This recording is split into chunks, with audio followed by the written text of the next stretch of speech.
A Course in Miracles, Workbook for Students, Lesson 43.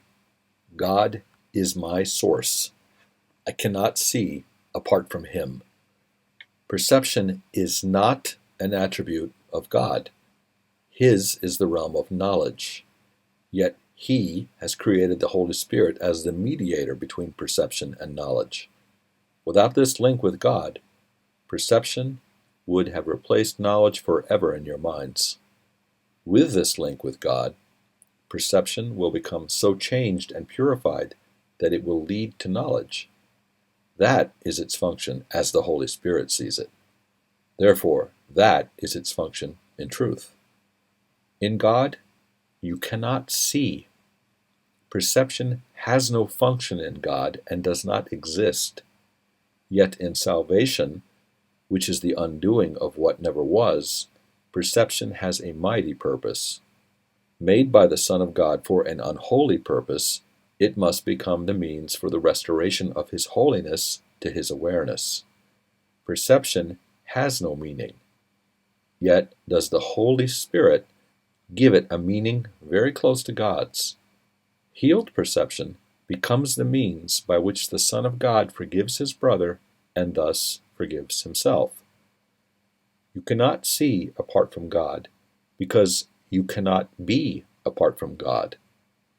Whatever you do in Him, because whatever you think with His mind.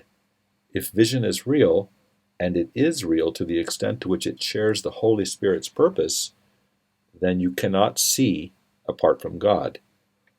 3 5-minute practice periods are required today, one as early as possible and another as late as possible. The third may be undertaken at the most convenient and suitable time which circumstances and readiness permit. At the beginning of these practice periods, repeat the idea to yourself with eyes open. Then, glance around you for a short time, applying the idea specifically to what you see. 4 or 5 subjects for this phase of the exercises are sufficient. You might say, for example, God is my source. I cannot see this desk apart from Him. God is my source. I cannot see that picture apart from Him.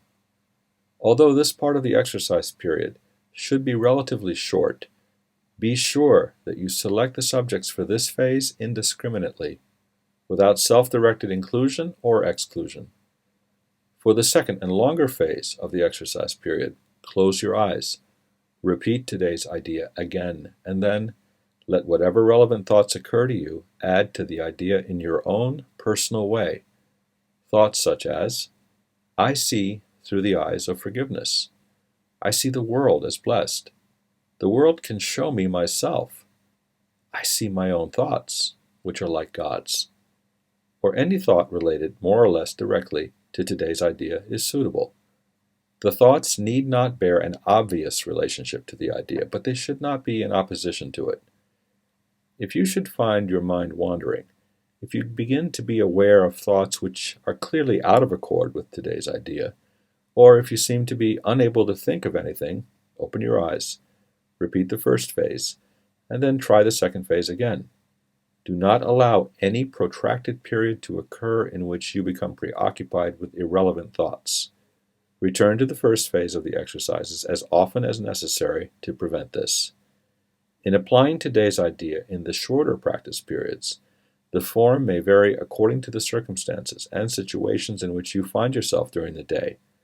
When you are with someone else, for example, try to remember to tell him silently, God is my source. I cannot see you apart from Him. This form is equally applicable to strangers and to those you know well. Try, in fact, not to make distinctions of this kind at all. The idea should also be applied throughout the day to various situations and events which may occur, particularly to those which distress you in any way.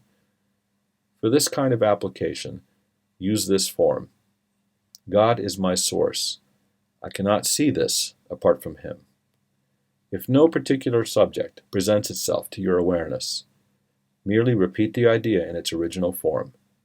Try today not to allow long periods of time to slip by without remembering today's idea and thus remembering your function.